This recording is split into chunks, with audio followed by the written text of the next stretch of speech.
Hi friends, అందరికీ నమస్తే. ఇవాళ చికెన్ లివర్ రాతి గుండెకాయలు పకోడా అయితే చేద్దాం.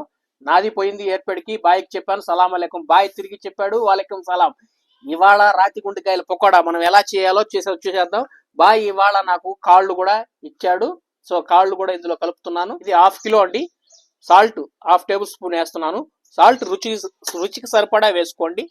పసుపు ½ టేబుల్ స్పూన్, కారం 1 స్పూన్, ధనియాల పొడి 1 spoon, chicken masala ½ spoon, garam masala ½ spoon, అల్లం తెల్లగడ్డ పేస్ట్ 1 స్పూన్, 2 నిమ్మ చెక్క, ఎగ్ వైట్ వరకే వేస్తున్నాను. ఇప్పుడు ముక్కలకు పట్టే విధంగా చక్కగా మసాలాలు కలుపుకుందాం. మసాలాలు కలుపుకున్న వెంటనే కార్న్ ఫ్లోర్ 2 టేబుల్ స్పూన్లు వేసుకుందాం. కార్న్ ఫ్లోర్ వేసుకొని చక్కగా కలుపుకునేసి మూత పెట్టి 1 అవర్ పాటు మ్యారినేట్ చేసి పక్కన పెట్టి స్టవ్ ఆన్ చేసుకుని ఒక పెనం పెట్టుకుని ఆయిల్ పెట్టుకుందాం. ఆయిల్లో ఫ్రై అవుతున్నప్పుడు డమేల్ అని పగలుతాయి, జాగ్రత్తగా ఫ్రై చేసుకోవాలి. చక్కగా ఈ విధంగా వేపుకున్నాక మనం ఇప్పుడు తీసి ఒక ప్లేట్లో పెట్టుకుందాం.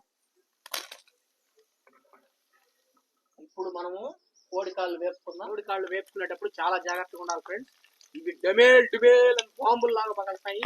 నూనె ఎగిరి పట్టాదంటే అంతే అంక. మరి కోడికాళ్ళు వేగిపోయిన వెంటనే నిలువుగా చీల్చుకున్న పచ్చిమిరపకాయలు అలాగే కరివేపాకు వేసి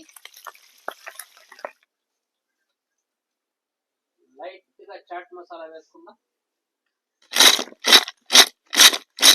ఇప్పుడు మనం రుచి చూద్దాం. రుచి అయితే ఎదిరిపోయింది. మీరు పోతా ఒక లెక్క వేసుకొని పోండి ఫ్రెండ్స్.